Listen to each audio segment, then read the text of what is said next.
بسم اللہ الرحمن الرحیم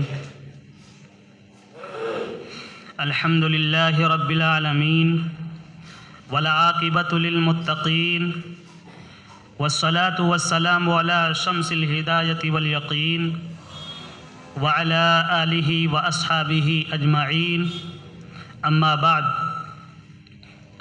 فقد قال اللہ تبارک وتعالی فی القرآن الکریم اعوذ باللہ من الشیطان الرجیم بسم اللہ الرحمن الرحیم فبعث اللہ غرابا يبحث في الأرض ليريه كيف يواري سوءة أخيه قال يا ويلتى أعجزت أن أكون مثل هذا الغراب فأواري سوءة أخي فأصبح من النادمين صدق الله العظيم اللهم صل على سيدنا محمد وعلى آل سيدنا محمد وبارك وسلم اللهم صل على سيدنا محمد وعلى آل سيدنا محمد وبارك وسلم اللهم صل على سيدنا محمد وعلى آل سيدنا محمد وبارك وسلم۔ محترم بزرگوں اور بھائیوں، پوری دنیا کا اس بات پر اتفاق ہے کہ سب کو مرنا ہے۔ قرآن میں اللہ نے فرمایا کل نفس ذائقۃ الموت، کہ جو بھی جاندار ہے اس کو مرنا ہی مرنا ہے۔ کسی کا مرنے کے سلسلے میں اختلاف نہیں ہے، دنیا کا کوئی بھی ہو، سب کوئی ماننے کے لیے تیار ہے۔ ہر کسی کو انکار نہیں ہے اس بات پر کہ ہمیں مرنا نہیں ہے، سب کو مرنا ہے۔ مذہب اسلام کی ایک بہت بڑی خصوصیت یہ ہے، بہت بڑی خاصیت خوبی یہ ہے کہ اسلام مذہب میں مرنے کے بعد میت کے ساتھ جو کچھ کیا جائے گا پورے طور پر اس کی رہنمائی شریعت کی طرف سے دی گئی ہے کہ ایک شخص کا انتقال جب ہو جائے تو اس کے ساتھ کیا کیا رویہ اختیار کرنا ہے، اس کے ساتھ کیا کیا کچھ کیا جائے گا، کیسے نہلایا جائے گا، کیسے کفنایا جائے گا، کیسے اس کے ساتھ جنازے کی نماز ادا کی جائے گی، کیسے جنازے کے بعد اس کو لے جایا جائے گا، کیسے اس کو دفنایا جائے گا، پوری رہنمائی شریعت نے دی ہے۔ اور یہ شریعت ہی کی خاصیت ہے، مذہب اسلام کی ایک خاصیت ہی ہے کہ مذہب اسلام نے زندوں کو اکرام اور احترام بتلایا ہی ہے کہ ایک دوسرے کا اکرام اور احترام کیا جائے، اعزاز کیا جائے، کسی کو ذلیل اور رسوا نہ کیا جائے، کسی کی دل آزاری نہ کی جائے۔ یہ تو زندوں کے ساتھ ہے ہی۔ اگر وہ شخص مر جائے، دنیا سے چلا جائے، مردے کے ساتھ بھی اس کے ساتھ احترام و اکرام کا معاملہ کیا جائے۔ یہ مذہب اسلام کی بہت بڑی خاصیت ہے کہ اب وہ مر گیا ہے، اس دنیا میں نہیں رہا، لیکن اس کے ساتھ بھی کوئی ذلت و رسوائی کے ساتھ معاملہ نہ پیش آنا چاہیے، بالکل اکرام کے ساتھ، احترام کے ساتھ، عزت کے ساتھ اس کو نہلایا جائے، کفنایا جائے، دفن کیا جائے۔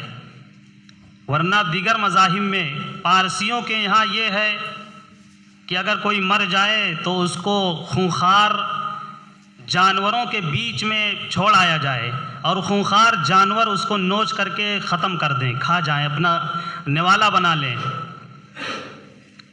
اہل ہنود کے یہاں یہ ہے کہ اگر کوئی مر جائے تو اس کو جلا دیا جائے اور اس کو جلانے کے بعد اس کی راکھ کو سمندروں میں، دریاؤں میں ڈال دیا جائے۔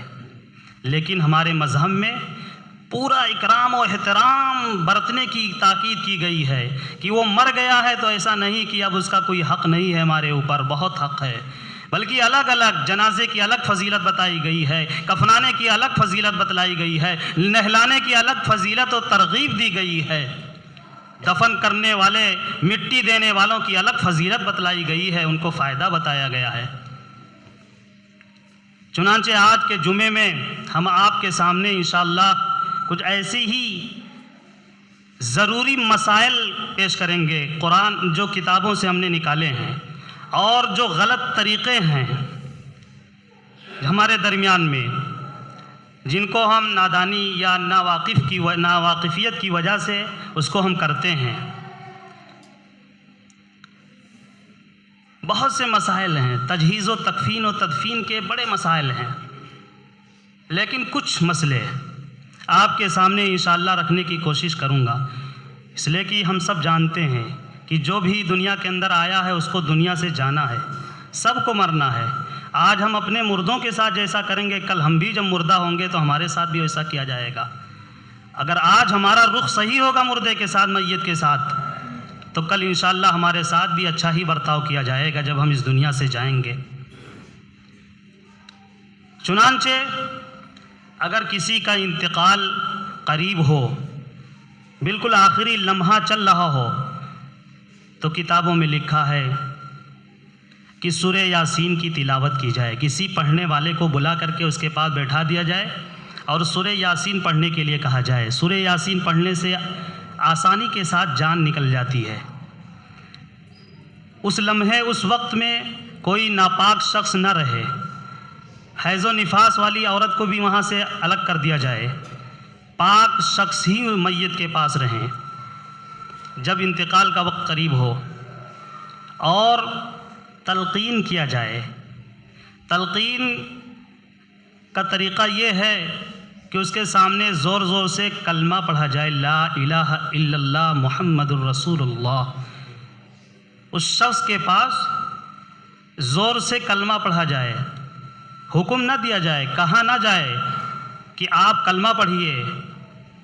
ہو سکتا ہے کہ اس عالم میں جو اتنی تکلیف دہ وہ عالم ہے، جان نکل رہی ہے، پورے جسم میں اتنی تکلیف ہے، ہو سکتا ہے کہ اس عالم میں وہ اس کا دماغ ہو، آواز صحیح نہ ہو اور وہ انکار کر دے۔ اس لیے اس کو حکم دینے کا شریعت کی طرف سے آرڈر نہیں ہے کہ اس کو حکم نہ دیا جائے اور نہ اس کو کہا جائے کہ تم کلمہ پڑھو، لا الہ الا اللہ محمد رسول اللہ، بلکہ اس کے سامنے تلقین کا طریقہ یہ ہے کہ اس کے سامنے پڑھا جائے تاکہ سن کر کے اس کو بھی رغبت ملے اور وہ بھی اپنی زبان سے کلمہ پڑھ لے۔ اور جب زبان سے آخری کلمہ لا الہ الا اللہ محمد رسول اللہ ادا ہو گیا تو اس کے لیے جنت واجب ہو گئی۔ مر جانے کے بعد رونا، چیخنا، چلانا بالکل منع کیا گیا ہے۔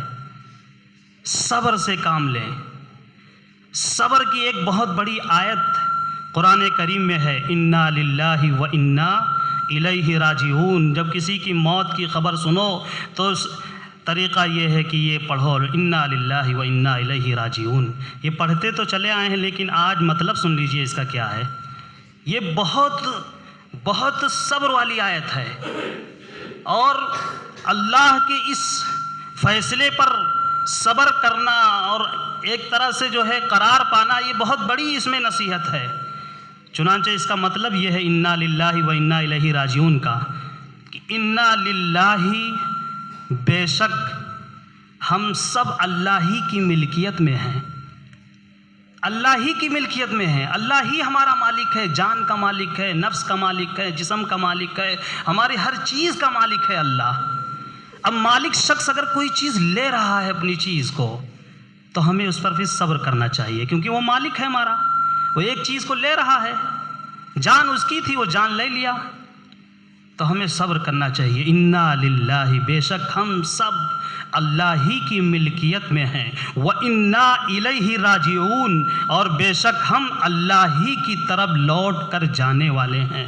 یعنی آج ان کا انتقال ہو گیا ہے، آج ان کی سانسیں رک گئی ہیں، آج اللہ نے ان کی جان کو لے لیا ہے، کل ہم بھی اللہ ہی کی طرف لوٹ کر جانے والے ہیں، ہمارا بھی نمبر آئے گا، آج ان کا نمبر آیا ہے، کل ہمارا بھی نمبر آئے گا۔ تو یہ انا للہ و انا الیہ راجعون کا مطلب ہے کہ ہم سب اللہ ہی کی ملکیت میں ہیں، آج ان کا نمبر ہے، کل ہمارا بھی نمبر آئے گا کہ اللہ تعالی ہمیں بھی اپنے پاس بلائیں گے۔ تو یہ صبر والی آیت ہے۔ رونے اور چیخنے اور چلانے سے میت کو تکلیف پہنچتی ہے، اس چیز کو جان لیں، میت کو تکلیف پہنچتی ہے اس کے پاس رونے اور چیخنے چلانے سے، اور منع کیا گیا ہے کہ میت کو تکلیف پہنچایا جائے، اس سے منع کیا گیا ہے۔ یہاں تک کہ لکھا ہے کہ میت کی ہڈی کو توڑنا زندوں کی ہڈی توڑنے کی طرح ہے۔ جس طرح ایک زندہ انسان کی ہڈی کو توڑا جائے تو کتنی تکلیف اس کو ہوگی، اسی طرح معاملہ ہے ایک میت کے ساتھ بھی، مردے کے ساتھ بھی۔ یہاں تک بھی حدیث میں ہے کہ قبر پر بیٹھ کر کے مردے کو تکلیف نہ پہنچایا جائے، یعنی وہ قبر کے نیچے لیٹا ہوا ہے، قبر پر بھی اگر کوئی بیٹھتا ہے تو اس کو تکلیف پہنچتی ہے۔ تو اس لیے اس کے پاس رونا چیخنا چلانا نہیں کرنا چاہیے، بلکہ صبر سے کام لینا چاہیے، الگ ہٹ جانا چاہیے۔ وہ حقیقتاً جو ہے اس وقت صبر نہیں ہوتا ہے، لیکن صبر سے کام لینے کی کوشش کرنی چاہیے۔ میت کو دیکھنا یہ بھی ایک بڑا مسئلہ ہے۔ ہر کوئی میت کو دیکھ رہا ہے، چاہے وہ عورت ہو چاہے مرد ہو۔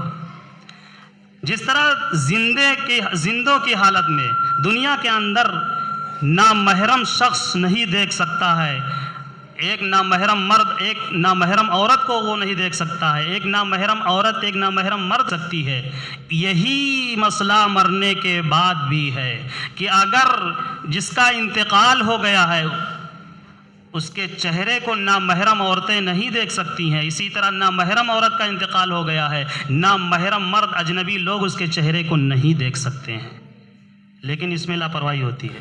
ہر کوئی دیکھتا ہے، نہیں دیکھنا چاہیے۔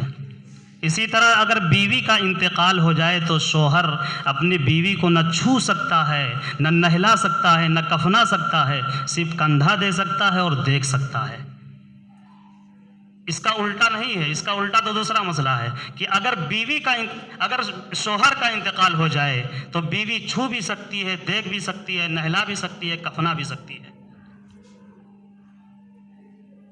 اسی طرح اس کے پاس تلاوت قرآن بیٹھ کر کے قرآن کریم کی تلاوت کرنا مکروہ لکھا ہے کتاب میں۔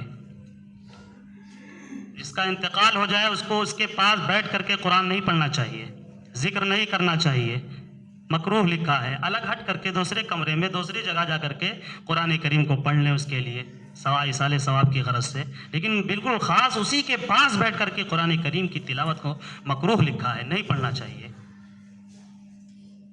جس کے گھر میں انتقال ہو جائے اس کے گھر میں کھانے کا مسئلہ آتا ہے کہ اب اس کے گھر میں چولہا جلنا چاہیے کہ چولہا نہیں جلنا چاہیے۔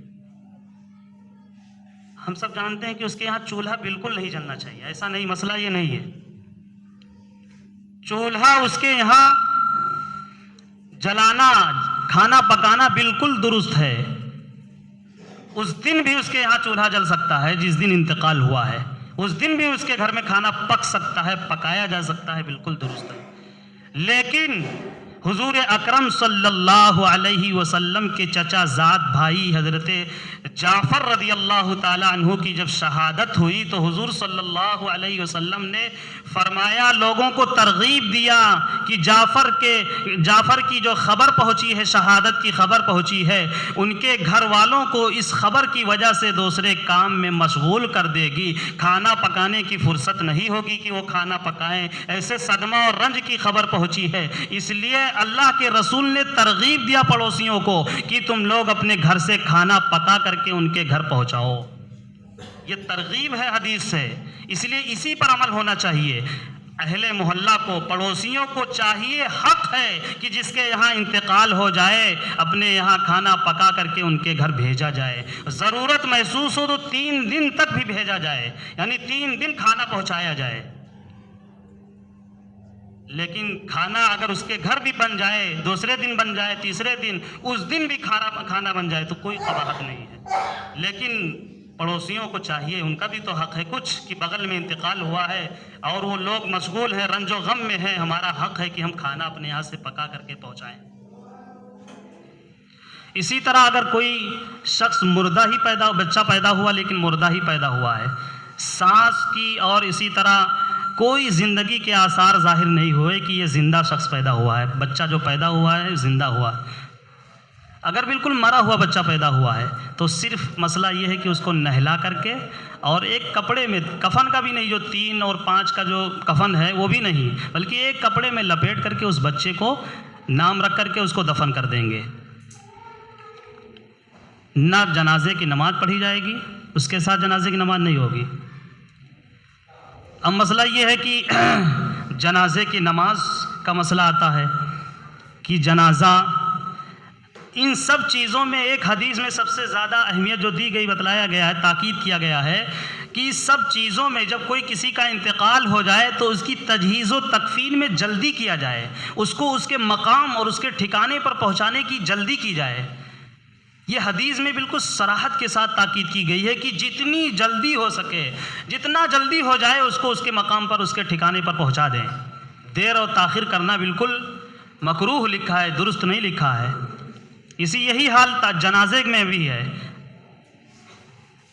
جنازے میں اگر تعداد بڑھانے کی غرض سے تاخیر کیا جائے کہ تعداد زیادہ ہو جائے تو اس کی فضیلت ہے تعداد کی، کہ اگر کسی کے جنازے میں 100 ہیں یا کسی میں 40 ہے، اس کی بھی ہے کہ 3 صف کی بھی حدیث ہے، 3 صف 40 یا 100 لوگ اگر جنازے میں شرکت کریں، نماز پڑھ لیں تو اس میت کی مغفرت کر دی جاتی ہے، یہ فضیلت ہے۔ لیکن مزید تعداد بڑھانے کی غرض سے تاخیر کرنا مکروہ لکھا ہے، اور یہ جنازہ فرض کفایہ ہے، بڑی فضیلت ہے اس جنازے کے پڑھنے کی۔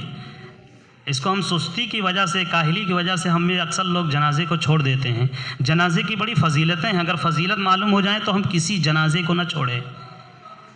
لکھا ہے ایک فضیلت کہ مرنے کے بعد میت کو سب سے پہلا جو انعام دیا جاتا ہے، اس کا سب سے پہلا انعام یہ ہوتا ہے کہ اس کی جنازہ جو لوگ پڑھے ہیں ان کی مغفرت کر دی جاتی ہے۔ جنازہ اگر کوئی صرف پڑھتا ہے تو حدیث میں ہے کہ 1 قیرات ثواب لکھ دیا جاتا ہے، اللہ کے ہاں اس کو اس کے نام پہ لکھ دیا جاتا ہے۔ اور اگر کوئی تدفین مٹی دینے میں بھی شریک ہو جاتا ہے تو اس کو 2 قیرات کا ثواب لکھا جاتا ہے۔ صحابہ نے پوچھا قیرات کیا ہے؟ تو بتلایا گیا قیرات احد پہاڑ کے برابر ثواب۔ اب پہاڑ کتنا بڑا ہوتا ہے، اتنا برابر ثواب صرف جنازہ پڑھنے پر لکھ دیا جاتا ہے، اور اگر کوئی مٹی دے دے تو ڈبل پہاڑ کے برابر ثواب لکھا جاتا ہے۔ جنازے میں کیا ہے؟ بہت ہلکی، بہت معمولی نماز ہے، صرف 4 تکبیر فرض ہے اور قیام کرنا فرض ہے، اس کے علاوہ کچھ جتنے بھی چیزیں مسنون یا مستحب ہیں۔ تکبیر اور قیام، تکبیر اور قیام کو سب کوئی کر سکتا ہے، تکبیر بول دے اللہ اکبر، کھڑا ہو کر کے اگر استطاعت ہے تو کھڑے ہو کر کے نماز پڑھ لیں، اگر وہ حیثیت نہیں کھڑے ہو کر کے جس طرح سے ہو سکے نماز پڑھ لیں۔ تو جنازے کی بہت مختصر اور معمولی اور ہلکی نماز ہے، نماز پڑھ لینے سے کتنی فضیلتیں حاصل ہو جاتی ہیں۔ دعا اگر کسی کو نہ یاد ہو، ایک ہی دعا ہے اس میں، اگر بالغ مرد اور عورت ہیں، اگر اللہم اغفر لحینا ومیتنا اگر نہیں یاد ہے تو لکھا ہے کہ پڑھ لیں اس کی جگہ اللہم اغفر لنا ولوالدینا ولہ وللمؤمنین والمؤمنات، یہ دعا پڑھ لیں، آسان دعا ہے، لیکن یاد کرنے کی کوشش کریں۔ جہاں بہت ساری چیزیں ہمیں یاد ہوتی ہیں، اگر کوشش کریں گے تو یہ بھی یاد ہو جائے گی۔ جنازہ جب بالکل تیار ہو جائے تو اب کھڑے ہونے کا مسئلہ آتا ہے۔ جوتا چپل پہ کھڑا ہونا، اتار کے نماز پڑھنا بڑا مسئلہ آتا ہے، بہت لوگ کنفیوز ہوتے ہیں۔ اگر زمین بھی پاک ہے، آپ کا چپل اور جوتا بھی پاک ہے تو آپ پہن کر کے نماز پڑھ سکتے ہو، اور اگر زمین ناپاک ہے اور آپ کے جوتے کا نچلا حصہ جو ہے پاک ہے، نچلا حصہ، تو آپ چپل کو اتاریں گے اور چپل کے اوپر، جوتے کے اوپر پیر رکھ کر کے پڑھیں گے۔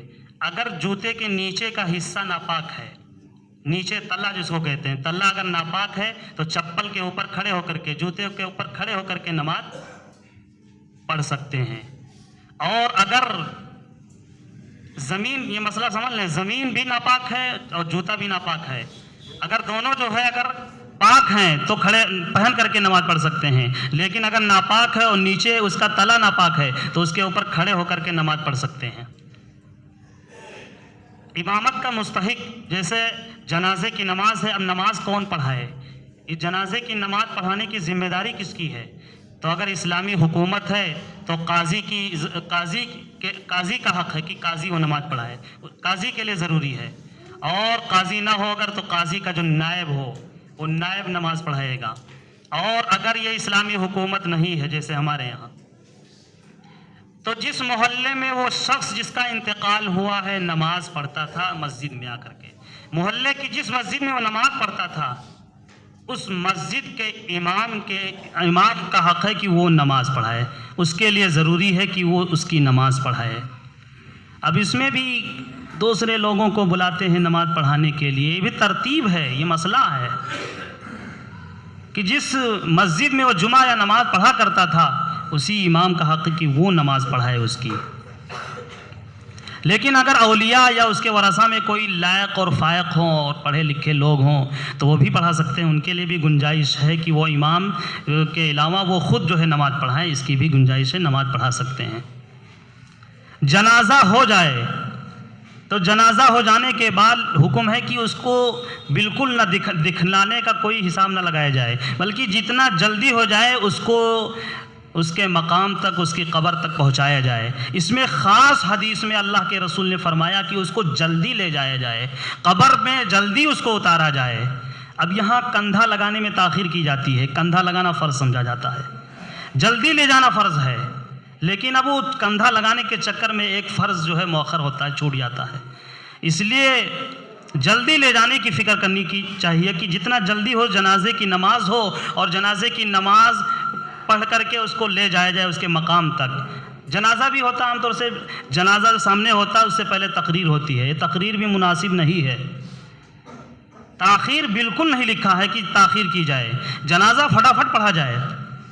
اب بڑی لمبی لمبی تقریریں بعض جگہ ہوتی ہیں, بہت سے واعظ و نصیحت ہوتی ہیں, کتابوں میں بالکل صراحتاً منع لکھا ہے. جس کو آپ کی تقریر سے کیا اثر ہوگا, کسی کو جو وہ سامنے رکھے ہوئے میت سے اثر نہیں لے گا, اور اپنے کندھے پر لے جا کر کے قبر دینا اور اس کی جو ہے اس کو قبر میں لیٹانا, اس کو دفن کرنا, اس سے وہ نصیحت نہیں پکڑے گا تو آپ کی تقریر سے نصیحت پکڑے گا جو ریئل میں بالکل سامنے رکھا ہوا ہے. اس لیے کوئی واعظ و نصیحت کا مقام وہ وقت نہیں ہے کہ واعظ و نصیحت کیا جائے اور تاخیر کیا جائے, بلکہ فوراً جو ہے نماز پڑھا جائے, نماز پڑھ کر کے اس کو لے جایا جائے. اس کے آگے آگے چلنے منع کیا گیا, اس کے پیچھے پیچھے چلنا لکھا ہے کہ جنازے کے پیچھے پیچھے چلا جائے اور سواری پر نہ جایا جائے بلکہ پیدل چلا جائے. اللہ کے رسول صلی اللہ علیہ وسلم نے ایک شخص کو سواری پر جاتے ہوئے دیکھا تو اس کو روک کر کے اللہ کے رسول نے فرمایا, کیا تمہیں شرم نہیں آتی ہے کہ فرشتے پیدل چل رہے ہیں اور تم سواری پر سوار ہو کر کے جا رہے ہو؟ یہ لفظ ہے حدیث میں کہ تمہیں شرم نہیں آتی ہے, فرشتے پیدل چل رہے ہیں اور تم سواری پر سوار ہو کر کے جا رہے ہو. لیکن اگر کوئی مجبوری ہے, جیسے بوڑھے لوگ ہیں یا کوئی بھی ہو, تو ان کے لیے مسئلہ یہ نہیں رہتا, پھر مسئلہ بدل جاتا ہے. وہ سواری پر پیدل نہیں جا پائیں گے تو اسی سے وہ جائیں گے, پھر ان کے لیے مسئلہ نہیں ہے. لیکن جو پیدل جا سکتے ہیں, دور بھی نہیں قریب بھی ہے, تو ان کو پیدل ہی جانا چاہیے, پیدل جائیں اور پھر وہاں پہنچ کر کے دفن کریں. جس طریقے سے جو ہے وہ طریقہ ہے اسی اکرام و احترام کے ساتھ دفن کریں. دفن کرنے کے بعد قبر میں عہد نامہ وغیرہ رکھا جاتا ہے یا اسی طرح لکھا ہوا کوئی کپڑا رکھا جاتا ہے. یہ سب احترام کے خلاف ہے. اس میں قرآن کی آیتیں لکھی ہوئی ہوتی ہیں, اللہ کا نام لکھا ہوا ہوتا ہے. یہ اللہ کے نام کی بے ادبی ہوتی ہے, کلمے کی بے ادبی ہوتی ہے. وہاں اس رکھ دینے کی وجہ سے صاف لکھا ہے کہ اس کی کوئی ضرورت نہیں ہے عہد نامہ رکھنے کی, یا اسی طرح کوئی کلمات رکھنے کی کوئی ضرورت نہیں ہے. اور مٹی دینے کے بعد تلقین کیا جائے, یعنی وہ شروع کی سورہ بقرہ کا وہ پڑھا جائے اور سرہانے اور پایتانے وہ پڑھا جائے, اور اس کے بعد مغفرت کی دعا کی جائے. اس کے بعد کوئی نہ اذان نہ کچھ نہیں ہے. کہیں کسی پہلے متقدمین سے کوئی ثبوت نہیں ملتا ہے ان سب چیزوں کا, جو بالکل وضاحت کے ساتھ ڈیٹیل تفصیل کے ساتھ جو لکھا ہے وہ یہ سب چیزیں ہیں کہ ہم نارمل ان کو ہم دفن کریں. دفن کرنے کے بعد پھر جو ہے ان کے لیے دعائیں مغفرت کریں, ایصال ثواب کا اہتمام کریں. ایصال ثواب کی بھی بڑی مروجہ طریقے ہیں, تیجا ہے, 40واں ہے, یہ سب رسم ہے, اس کی کوئی ضرورت نہیں, اس کا کوئی ثبوت بھی نہیں, اس سے کوئی فائدہ بھی ان کو نہیں پہنچتا. اس لیے کہ جس کو ہم لگائے ہیں پڑھنے کے لیے وہ اپنے لیے پڑھتا ہے, وہ کسی غیر کے لیے نہیں پڑھتا ہے, اور وہ صحیح پڑھتا بھی نہیں ہے جتنا ہم اکرام کے ساتھ پڑھ سکتے ہیں. اگر ہمیں محبت ہے اپنے مرحومین سے تو ہم یہ کریں کہ ہم قبر پہ جائیں اور سورہ فاتحہ نہیں یاد ہے 10 مرتبہ سورہ فاتحہ ہی پڑھ کر کے ایصال ثواب کرائیں, قل هو اللہ ہی پڑھ کر کے ایصال ثواب کرائیں. ان کے نام پہ اور بھی بہت سے ثواب پہنچانے کے ذرائع ہیں, ان ذرائع کو اپنائیں, اس ذریعے ان طریقوں سے ایصال ثواب ہم کریں. یہ بہتر طریقہ ہے ایصال ثواب, اور مرحومین کے نام پہ کچھ نہ کچھ پہنچا